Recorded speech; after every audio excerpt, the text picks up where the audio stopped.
बच्चों, आज की इस ऑनलाइन क्लास में हमने पार्ट 3 तक पढ़ चुके हैं। हम कितने पार्ट पढ़ चुके हैं? 3 पार्ट पढ़ चुके हैं। पहला हम कबीर, दूसरा हम ललगर और तीसरा हम रसखान। हम तीनों पार्ट पढ़ चुके हैं। आज हम पढ़ेंगे पार्ट 4। कौन सा पार्ट पढ़ेंगे? आज हम पढ़ेंगे पार्ट 4। आज हम पढ़ेंगे पार्ट 4। ठीक है, पार्ट 4 में लिख रखा है माखनलाल चतुर्वेदी। आज केवल हम इनका परिचय पढ़ेंगे। कल की क्लास में फिर हम पाठ का अर्थ करेंगे। क्या करेंगे? पाठ का अर्थ करेंगे। आज हम केवल क्या करेंगे? परिचय पढ़ेंगे। माखनलाल जो चतुर्वेदी है, इनका जन्म सबसे पहले हम पढ़ते हैं जन्म कहाँ हुआ ये जाना जरूरी है। इनका जन्म हुआ था मध्य प्रदेश के होशंगाबाद में। कहाँ हुआ था? मध्य प्रदेश के होशंगाबाद में 1889 को। कहाँ हुआ था? मध्य प्रदेश के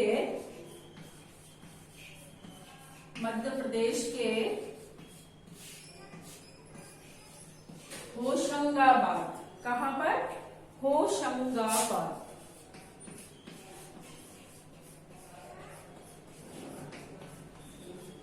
मध्य प्रदेश के होशंगाबाद में इनका जन्म हुआ था। ठीक है। 16 वर्ष की अवस्था में ये क्या बने? ये शिक्षक बने। 16 वर्ष की अवस्था में शिक्षक बने। क्या बने? शिक्षक। शिक्षक मतलब टीचर। जैसे मैं आपको पढ़ा रही हूँ, वैसे ये भी क्या बन गए? शिक्षक बन गए। इन्होंने फिर क्या करा? बाद में जो अध्यापन का कार्य था, यानी जो टीचर की जो जॉब थी, उसको छोड़ दिया। और छोड़ने के बाद इन्होंने प्रभा पत्रिका, जैसे अपना दैनिक भास्कर आता है, राजस्थान पत्रिका आती है, नव टाइम्स आता है, नव जागरण आता है, इस प्रकार इन्होंने प्रभा पत्रिका का संपादन किया। यानी उसको लिखने में, उसको छापने में ये क्या थे? इन्वॉल्व थे। इन्होंने करमवीर, ये पत्र का नाम है प्रभा पत्रिका, और इन्होंने करा था करमवीर और प्रताप। करमवीर और प्रताप। करमवीर और प्रताप पत्रिका का भी इन्होंने क्या किया? संपादन किया। किन्होंने किया? माखनलाल चतुर्वेदी ने।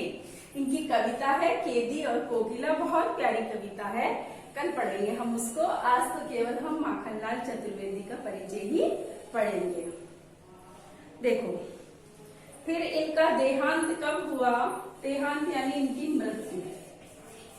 इनकी मृत्यु हुई थी 1968 में।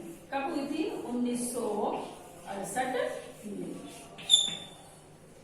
1968 में इनकी मृत्यु हो गई। अब इनकी आती है रचनाएं।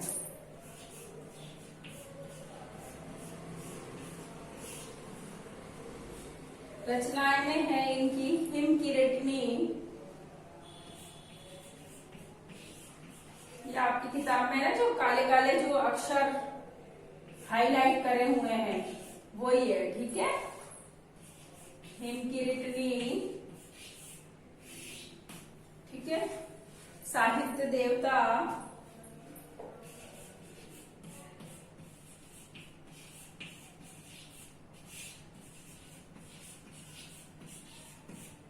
साहित्य देवता, हिम तिरंगणी, वेणु लो धरे गूंजा आदि और आपकी किताब में दे रखी है। आप अपनी किताब में से लिखेंगे।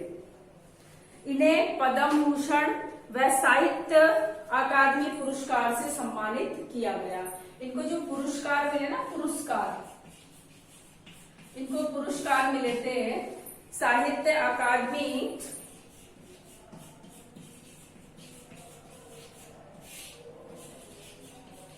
साहित्य अकादमी, पद्म भूषण आदि इनको क्या मिले थे, आदि इनको पुरस्कारों से सम्मानित किया गया था। जैसे आपका 10th का रिजल्ट आता है, अब रिजल्ट आने के बाद जिसकी 75% बनती है लड़कियों की, उनको गार्गी पुरस्कार मिलता है। इसी प्रकार इनको इनकी रचनाओं के लिए साहित्य अकादमी और पद्म भूषण पुरस्कार मिले थे। माखनलाल चतुर्वेदी की जो रचनाएं हैं वो राष्ट्रीय भावना से युक्त है। ठीक है, उनमें स्वतंत्रता, चेतना, त्याग और बलिदान की भावना है, इसलिए इन्हें भारतीय आत्मा कहा जाता है। भारतीय आत्मा किसको कहा जाता है? माखनलाल चतुर्वेदी को क्या कहा जाता है? भारतीय आत्मा।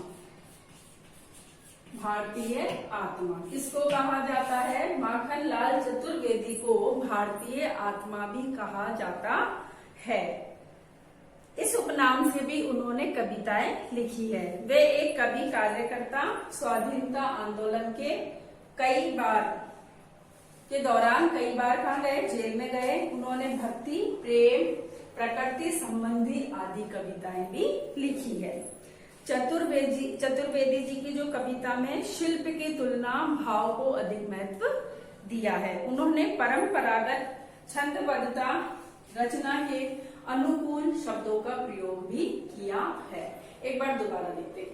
माखनलाल चतुर्वेदी जी की जो कविता है उसका नाम है कैदी और कोकिला। ठीक है, इनका जो जन्म है वो 1889 को मध्य प्रदेश के होशंगाबाद में हुए थे। 16 वर्ष की अवस्था में ये शिक्षक बने। फिर इन्होंने शिक्षक का कार्य छोड़ दिया और प्रभा पत्रिका का संपादन किया। उसके बाद इन्होंने करमवीर और प्रताप पत्रिका का संपादन भी किया और 1968 में इनका देहांत हो गया।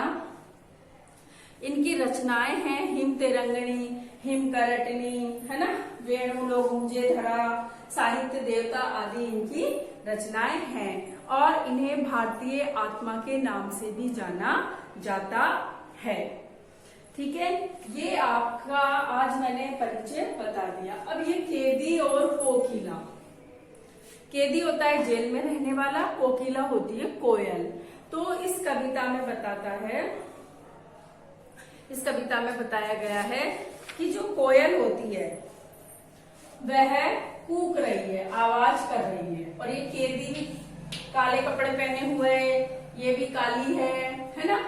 तो वो कहना चाहता है कैदी कि भाई कोयल, तुम जो ये बोल रही हो, जो ये राग सुना रही हो, ये किस कारण से सुना रही हो? इसका क्या अर्थ है? क्या तुम चेतना जगाना चाहती हो? तुम क्या कहना चाह रही हो कि कोयल की ध्वनि कैसी होती है? मीठी होती है। तो कैदी इससे ये प्रश्न करके ये कविता है। इस कविता को तो हम अगली क्लास में पढ़ेंगे, लेकिन आज के लिए मैं आपको बता दूं कि ये आपको परिचय पूरा पढ़ना है। और क्या करना है आपको? आप डायरी नोट कर लीजिए। आज तारीख है 29। ठीक है, ये आपकी डायरी में नोट करो। पाठ 4 का परिचय पढ़ना है और छोटे छोटे 10 प्रश्न बनाने हैं। उत्तर भी आपको ही लिखने हैं। ठीक है, छोटे छोटे 10 प्रश्न आपको बनाने हैं। पाठ 4 का परिचय पढ़ना है और छोटे छोटे 10 प्रश्न बनाने हैं और याद करने हैं। प्रश्न कैसे बनाओगे? कैदी और कोकिला कविता के रचयिता कौन है? माखनलाल चतुर्वेदी। माखनलाल चतुर्वेदी का जन्म कब हुआ? 1889 को हुआ। कहाँ हुआ? मध्य प्रदेश के होशंगाबाद में हुआ। इन्होंने कितनी वर्ष की अवस्था में अध्यापन का कार्य शुरू किया? 16 वर्ष की अवस्था में। 16 वर्ष की अवस्था में क्या बने? शिक्षक बने। फिर शिक्षक का कार्य छोड़कर कौन सी पत्रिका का संपादन किया? प्रभा पत्रिका का किया। इस प्रकार से आपको छोटे छोटे 10 प्रश्न बनाने हैं और अपनी कॉपी में ही उत्तर सहित आपको करने हैं। फिर इसके बाद हम क्या पढ़ेंगे? इसके बाद हम अगली क्लास में इसका अर्थ पढ़ेंगे। ठीक है, आज की क्लास में बस इतना ही।